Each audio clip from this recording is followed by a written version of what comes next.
Hello!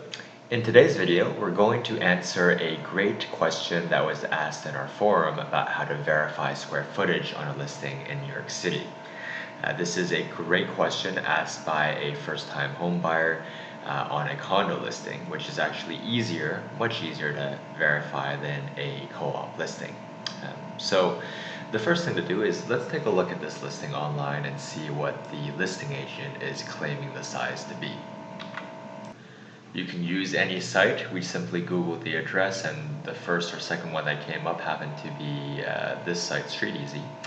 And this StreetEasy says that the square footage given by the listing agent is 1,000 square feet. Now, the buyer thought this was an implausibly round number. So how do we verify this?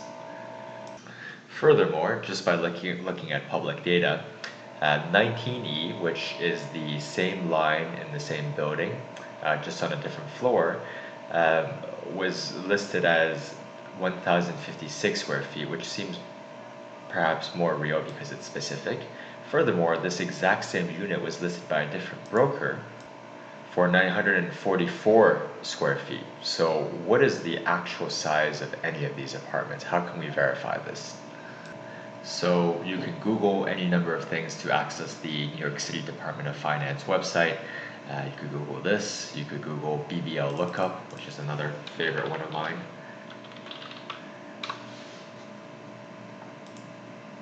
It all takes you to the same place.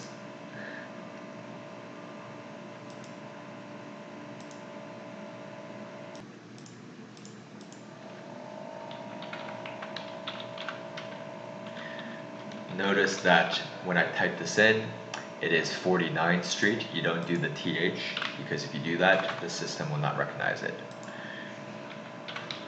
You don't have to put in an apartment number if you don't wish. It'll just show you the list of all of the units in this building, but this is more specific.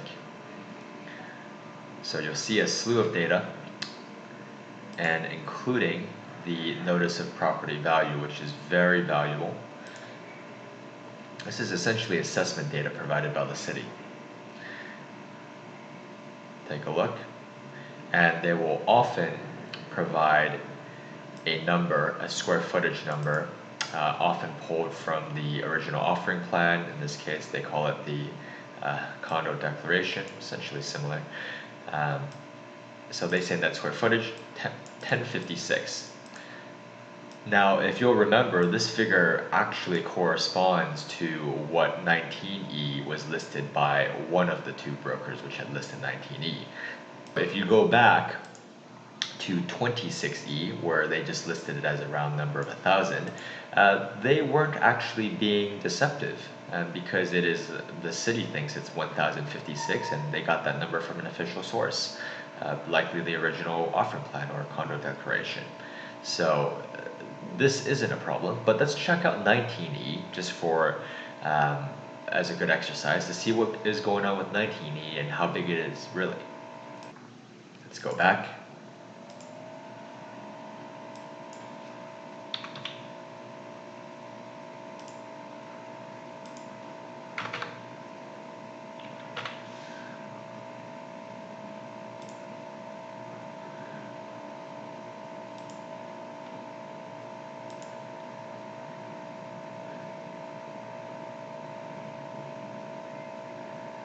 So you'll see that 19E says 1056 as well, which makes sense. They are both units of the same line, so 1056 is correct.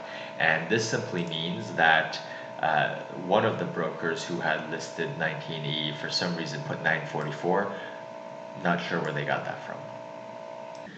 Now, it's important to keep in mind that just because we found an official number for this condo from an original offering plan or condo lot declaration plus on the New York City Department of Finance website, just because we have an official number that is verifiable, it doesn't mean that it is truly 1,056 square feet interior, because there are many different ways of measuring square footage, and the rules can vary dramatically from building to building. For example, many older buildings who are perhaps more conservative In their offering plan, you may see that the square footage is measured using the interior square footage, or perhaps the usable square footage. So that is actually the most conservative way of measuring. It's essentially from the inner walls to the inner walls. So what is, interior, what is usable. Um, on the other hand, some buildings, especially some new construction buildings, will be much more aggressive. They will almost always, or very often, use the wall space. So, for example, they will measure square footage and include the 100% of the wall space um, that is exterior for each exterior wall, because that is arguably not shared with anyone. So they'll include 100% of that wall space for exterior walls in the unit, and for walls that are shared with neighbors, they'll give you credit for 50% of that space. So walls can be pretty thick, and that is valuable real estate there. So a lot of new construction buildings will include that, but some of them may go even further and even include common areas such as the hallways, as well as even elevators, elevator bank space. And that is pretty common for buildings perhaps that are full floor that have a private keyed elevator. Some buildings will be tricky and include that elevator bank space as part of the square footage. So the important thing to take away from this is, just because if you do manage to see a number listed somewhere, perhaps in an offering plan, New York City Department of Finance, the notice of property value, just because you see a specific number, it's not an apples to apples comparison versus another building. You have to keep that in mind.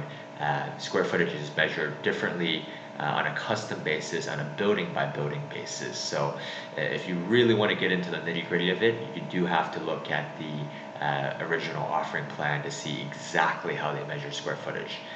Now, keep in mind, this is rather impractical or not practical when you are simply searching, because many listing agents will be hesitant to give you the original offering plan, which is a huge doc, and sometimes which is not available electronically.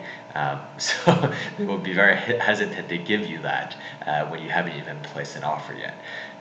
Those materials, due diligence materials, including the original offer plan, are typically delivered after you have an accepted offer, and this is for your lawyer to review on your behalf. So again, just keep this in mind. You can always, of course, ask the listing agent or ask your buyer's agent to see if they happen to know how it's measured. And the best way, end of the day, is to see what's publicly available in terms of hard data, but also to simply visit the apartment and visit a lot of comparable apartments, just to get an idea of what sizes are relative to each other. So you really do have to see it yourself at the end of the day.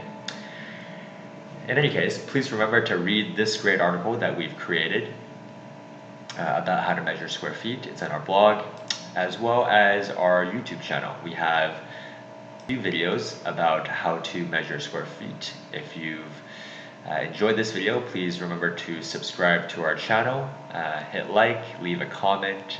We'll get back to you right away, and we really do appreciate your viewership. And of course, if you need any help with buying an apartment, as you can see, it's not something you can simply do and click online. It is a bit more of a esoteric investment, even a regular home purchase. If you do need some help, please don't hesitate to reach out to us. We do have a very large network of traditional, very experienced partner brokers based throughout New York, in the city, Hudson Valley, and Long Island at the moment, who would be willing to help work with you, and the advice is free. It doesn't cost you anything, and not only that, they'd be willing to give you a closing gift through our Hauseit buyer closing credit program, up to 2% of the purchase price to help cover your closing costs as a check post closing. And best of all, because it is a discreet service, because our traditional partner brokers are not discount brokers, there's much less friction in the buying process. And the closing gift is just that, an arrangement between you and your agent.